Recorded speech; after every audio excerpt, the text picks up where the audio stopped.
مولاي صل وسلم دائما أبدا على حبيبك خير الخلق كلهم.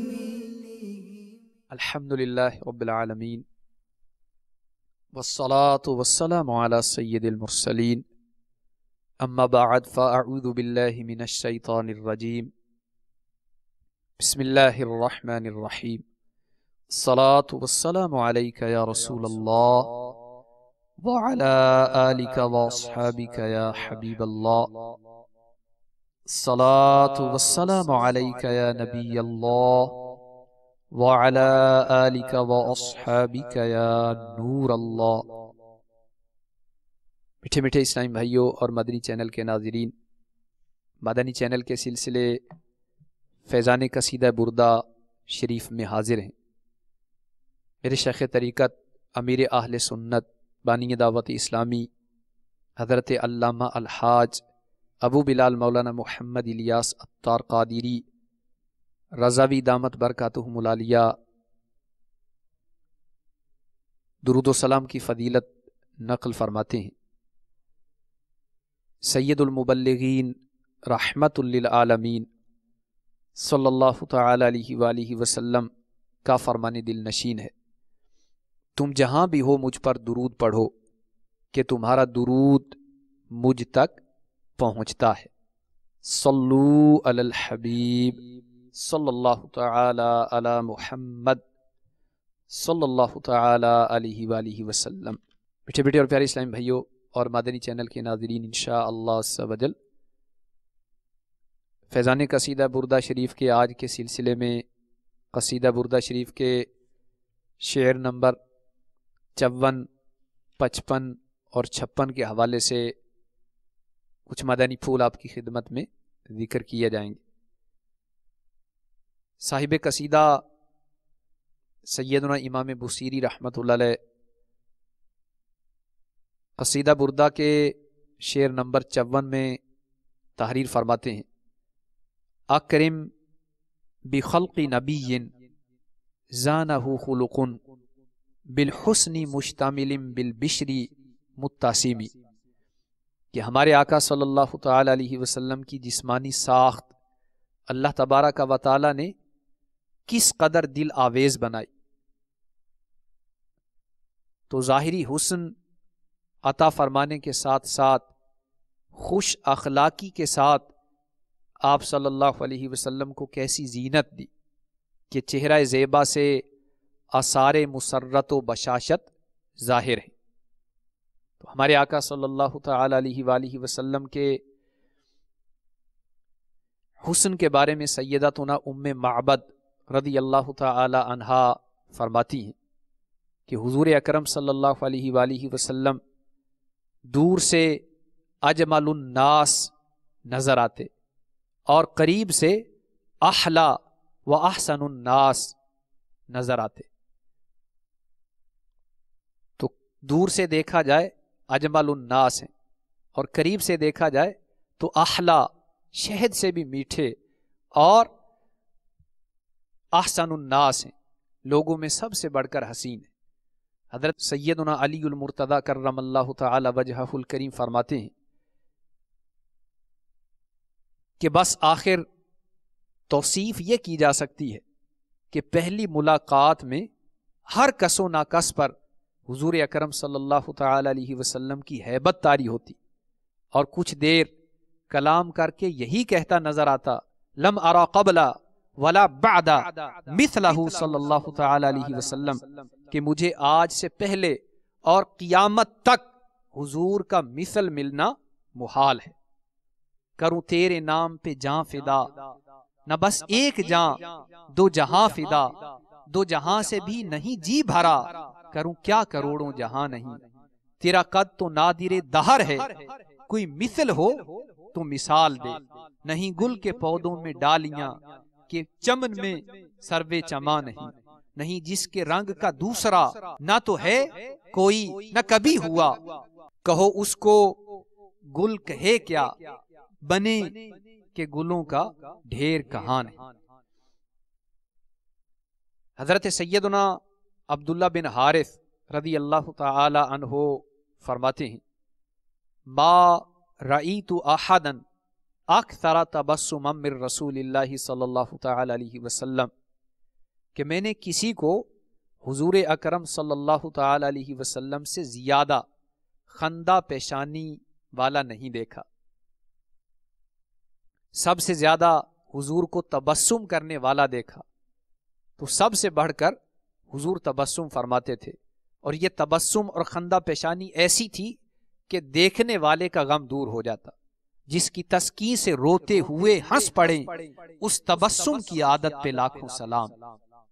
میٹھے میٹھے اور پیارے اسلامی بھائیوں اور مدنی چینل کے ناظرین، قصیدہ بردہ شریف کے وہ اشعار کے جن کو سن کر سرکار دو عالم صلی اللہ علیہ وسلم نے اظہار پسندیدگی فرماتے ہوئے تمایل فرمایا، یعنی نبی پاک صلی اللہ علیہ وآلہ وسلم جن مبارک اشعار کو سن کر جھوم اٹھے، ان اشعار میں سے یہ چوتھا شعر ہے جو ابھی آپ نے سماعت فرمایا. اکرم بخلق نبی زانہ خلق بالحسن مشتمل بالبشر متاسم.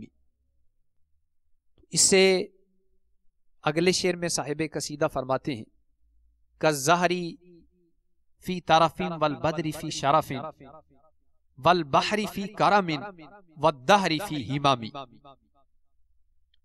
کہ نبی پاک صلی اللہ تعالی علیہ وآلہ وسلم کی ذات گرامی تازگی میں اور لطافت میں مثل شگوفہ ہے، اور بلندی و عظمت میں مثل ماہ کامل ہے، اور سخاوت میں مثل بحر ناپید کنار ہے، اور عالی ہمتی میں دوام اور زمانے کی مانند ہے. تو لفظ زہر کا مطلب زہرتن کلی کو شگوفے کو کہتے ہیں، اور طرف اس کا مطلب سرسبزی سبز ڈالیاں، اور لفظ بدر 14ویں رات کے چاند کو کہتے ہیں. شرف سے مراد بزرگی، بلندی اور عظمت. بحر دریا یا سمندر کو کہتے ہیں، اور کرم سے مراد سخاوت ہے. لفظ دہر زمانے کو کہتے ہیں، اور ہمم یہ ہمت ان کی جمع ہے جس کا مطلب عالی ہمتی، بلند ہمتی. تو ہمارے آقا مدینے والے میٹھے میٹھے مصطفیٰ صلی اللہ تعالی علیہ وآلہ وسلم کے کچھ اوصاف اس بابرکت شعر میں صاحب قصیدہ نے ذکر فرمائے. تو نبی پاک صلی اللہ تعالی علیہ وسلم کی ذات گرامی نظافت اور لطافت میں اس شگوفے کی مثل ہے جو سرسبز ڈالیوں میں چمکتا ہے، اور علو رفعت و مرتبت میں آپ صلی اللہ علیہ وسلم مثل ماہ کامل ہیں جو 14ویں شب کو طلوع ہوتا ہے. فیض عمیم اور سخائے عظیم میں مخلوق کی نفع رسانی کے لیے اس دریا کی مثل ہیں جو جواہرات اور موتیوں سے دنیا کو مالا مال کر دیتا ہے، اور عالی ہمتی میں آپ اس قدر پختہ ہیں کہ زمانے کی طرح اور آکے لیل و نہار کی ورق گردانی کے باوجود اس شان سے یکساں کرم گستر ہیں. تو زمانے کی ادنا شان یہ ہے کہ ہر ناقص کو اس کی غایت کمال تک پہنچاتا ہے اور ممکنات کو ظہور میں لاتا ہے، عجائب و غرائب امور کا مظاہرہ کرتا ہے. یہی شان مصطفی ہے کہ ہر مستفید کو اس کے ظہور و بطون کے کمال تک پہنچا دیتے ہیں اور بشر کو ملائکہ سے افضل بناتے ہیں. حقیقتاً اگر دیکھا جائے تو یہ تمام تشبیہات سے ایک صورت سمجھانا مقصود ہے کہ مخاطب کی قریب الفہم مثال سے تسکین ہو سکے، ورنہ حضور اقدس صلی اللہ تعالی علیہ وآلہ وسلم کی ذات پاک کو ان تشبیہات سے کیا نسبت. آپ کی ذات اقدس تو اللہ تعالیٰ کی مخلوق میں سب سے عرفہ و اعلیٰ ہے. میں وہ شاعر نہیں جو چاند کہہ دوں روئے انور کو، میں وہ شاعر نہیں جو چاند کہہ دوں روئے انور کو، میں ان کے ناخن پا پر قمر قربان کرتا ہوں. وہ خلد جس میں اترے گی ابرار کی بارات، ادنا نچھاور اس میرے دولہا کے سر کی ہے۔ اتنا عجب بلندی جنت پہ کس لیے، دیکھا نہیں کہ بھیک یہ کس اونچے گھر کی ہے۔ تو ہمارے آقا صلی اللہ تعالی علیہ وآلہ وسلم کے جو اوصاف اس بابرکت شعر میں ذکر کیے گئے ہیں، ان میں ایک شعر یہ کہ والبحری فی کرم، آپ صلی اللہ علیہ وآلہ وسلم کرم کا سمندر ہیں۔ واہ کیا جود و کرم ہے شہ بطحہ تیرا، نہیں سنتا ہی نہیں مانگنے والا تیرا، دھارے چلتے ہیں عطا کے وہ ہے قطرہ تیرا، تارے کھلتے ہیں سخا کے وہ ہے ذرہ تیرا۔ ہم بھکاری وہ کریم ان کا خدا ان سے فزوں، اور نہ کہنا نہیں عادت رسول اللہ کی، کریم ایسا ملا کہ جس کے کھلے ہیں ہاتھ اور بھرے خزانے، پھر بتاؤ کہ اے مفلسو تمہارا دل کیوں اضطراب میں۔ اور ہمارے آقا صلی اللہ تعالی علیہ وسلم کا فرمان عالی شان ہے، انا اجود بنی آدم، کہ میں تمام بنی آدم میں سب سے زیادہ سخی ہوں، سب سے اجود ہوں۔ اور ایک روایت میں مسلم شریف میں ہے کہ نبی پاک صلی اللہ تعالی علیہ وسلم سے کسی نے کبھی کچھ نہ مانگا مگر اسے عطا فرمایا، یعنی جس نے جو کچھ بھی مانگا آپ صلی اللہ علیہ وآلہ وسلم نے عطا فرمایا۔ ایک بار ایک شخص حاضر ہوا اور اس نے بکری طلب کی، تو نبی پاک صلی اللہ تعالی علیہ وسلم نے دو پہاڑوں کے مابین وادی کے اندر جس قدر بکریاں تھیں وہ ساری کی ساری اس کو عطا فرما دی۔ وہ شخص جب اپنی قوم میں آیا تو پکارا، اے لوگو مسلمان ہو جاؤ، اس لیے کہ وہ معطی کونین ایسی عطا فرماتے ہیں جس کے بعد تنگ دستی کا خطرہ ہی نہیں رہتا۔ اور ایک روایت میں یہ ہے کہ غزوہ حنین کے موقع پر حضرت صفوان کو نبی پاک صلی اللہ تعالی علیہ وآلہ وسلم نے ایک جنگل اونٹ اور بکریوں کا عطا فرمایا۔ حضرت سیدنا انس رضی اللہ تعالی عنہ سے بخاری شریف میں مروی ہے کہ حضور اکرم صلی اللہ تعالی علیہ وسلم نے اپنے چچا جان حضرت عباس رضی اللہ تعالی عنہ کو اتنا سونا، اتنی چاندی عطا فرمائی کہ آپ میں اس کے اٹھانے کی طاقت نہ تھی۔ میرے کریم سے گر قطرہ کسی نے مانگا، دریا بہا دیے ہیں در بے بہا دیے ہیں۔ واہ کیا مرتبہ ہوا تیرا، تو خدا کا خدا ہوا تیرا، ہاتھ خالی کوئی پھرے نہ پھرا کہ ہے خزانہ بھرا ہوا تیرا۔ میٹھے میٹھے اور پیارے اسلامی بھائیوں اور مدنی چینل کے ناظرین، اس سے اگلے شعر میں صاحب قصیدہ فرماتے ہیں کأنہ وہو فرد فی جلالتہ فی اسکر حین تلقاہ وفی حشم، کہ جب نبی پاک صلی اللہ تعالی علیہ وآلہ وسلم تنہا ہوں تو دیکھنے والے کو یوں نظر آتے ہیں کہ جیسے ڈھیروں ڈھیر لشکر کے درمیان ہو۔ کأنہ یہ برائے تشبیہ ہے، وہوا اور اس میں ہوا ضمیر نبی پاک صلی اللہ تعالی علیہ وسلم کی طرف راجع ہے، اور واو یہاں پر حالیہ ہے، اور فرد ان کا مطلب ہے یکتا اور منفرد۔ فی جلالتہ اپنی مہابت و عظمت اور شان و رفعت میں۔ لفظ عسکر کا مطلب لشکر ہے، اور حین کا مطلب جب کہ، تلقا ملتا ہے، وفی حشم اور حشم سے مراد حشمت ہے۔ گویا حضور اکرم صلی اللہ تعالی علیہ وسلم اپنے جلال و عظمت میں ایسے یگانہ ہیں کہ جب تو ان سے ملے تو تجھے ایسے معلوم ہو کہ حضور ایک زبردست لشکر میں جلوہ افروز ہے۔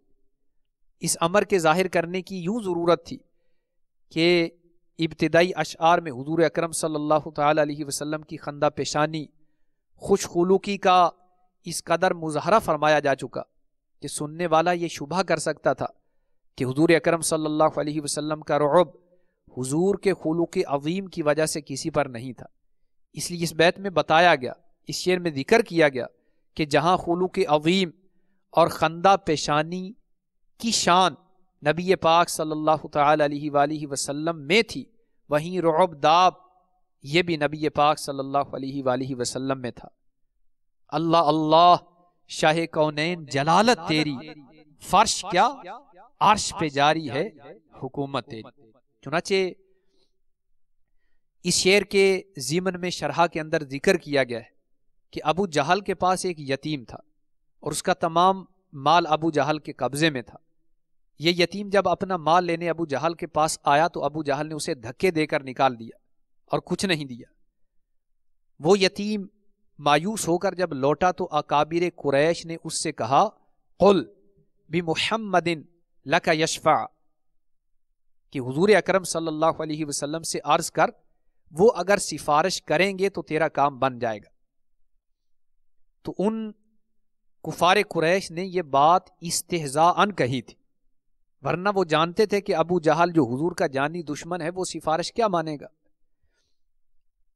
اور وہ یہ بھی مانتے تھے کہ حضور اکرم صلی اللہ علیہ وسلم کی خدمت میں اگر کسی نے عرض کی ہے تو حضور اکرم صلی اللہ علیہ وسلم اسے مایوس نہیں فرمائیں گے۔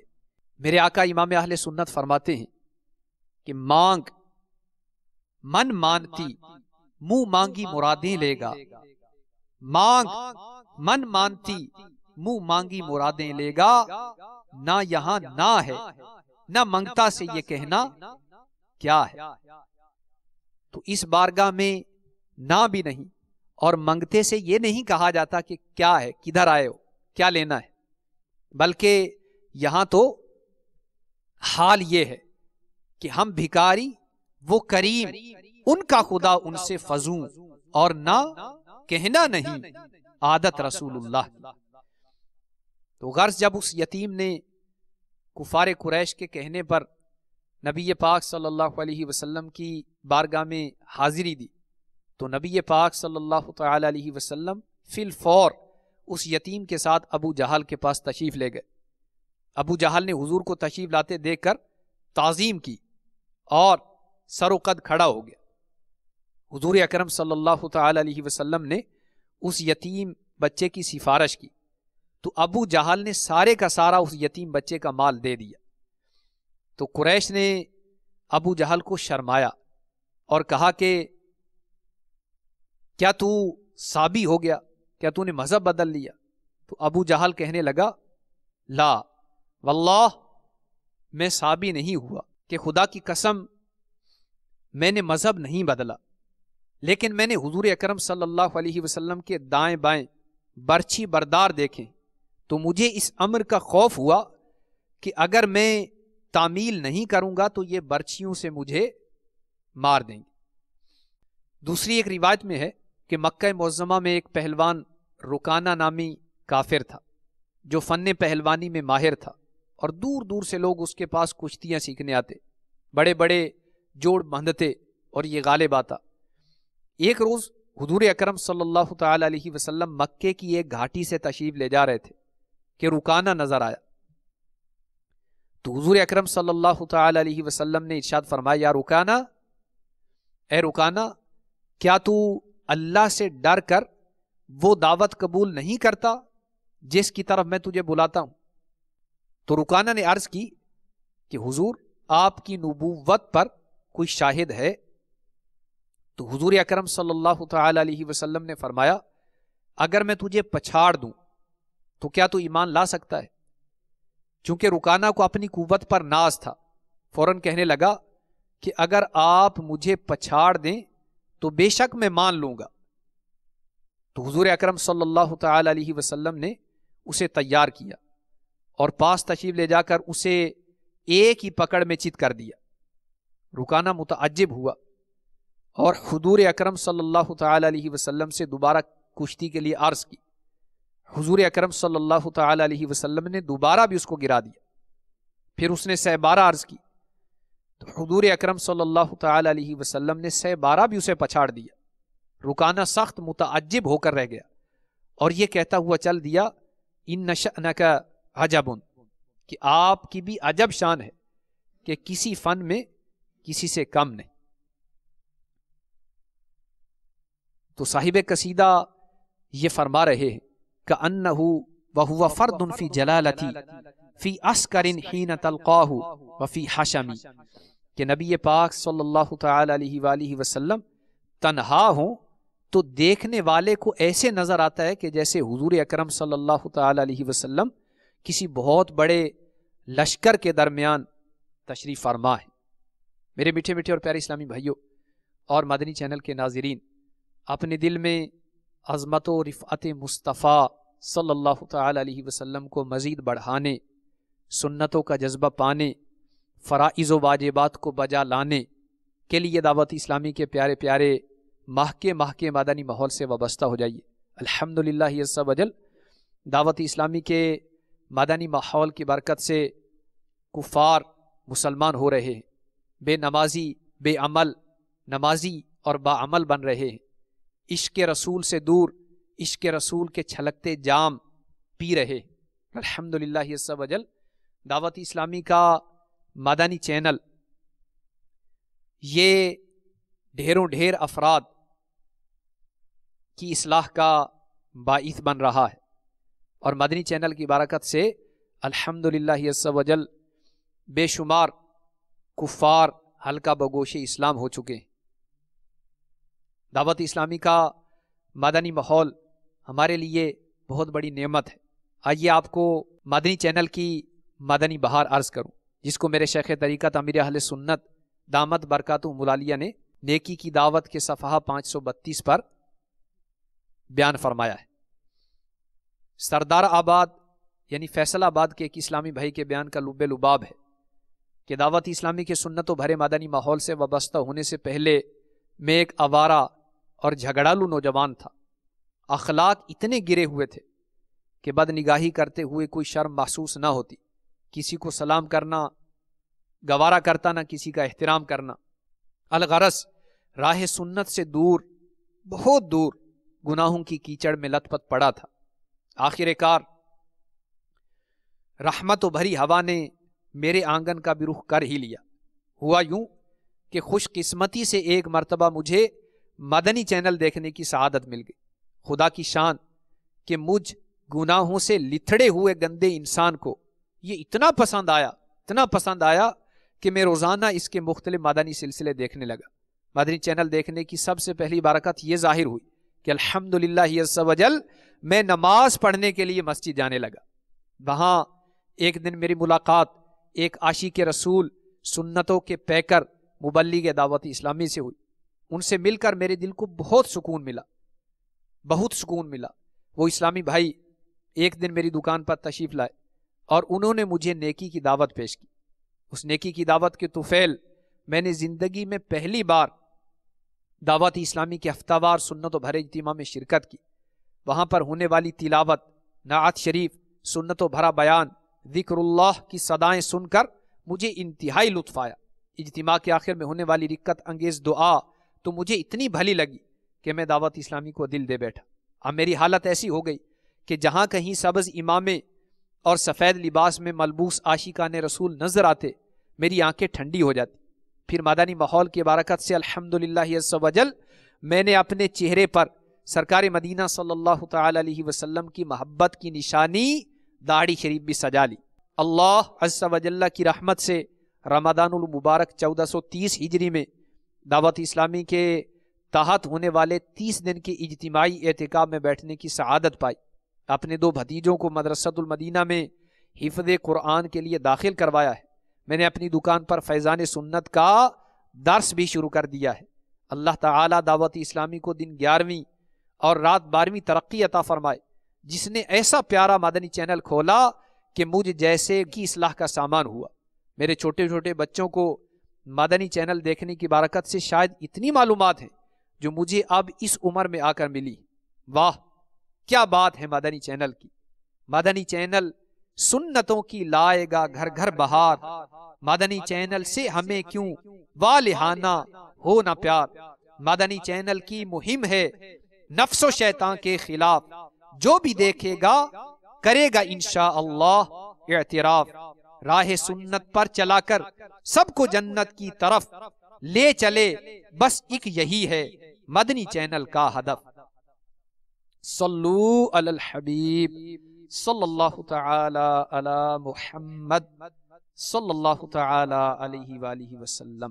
مولاي صل وسلم دائما أبدا على حبيبك خير الخلق كلهم.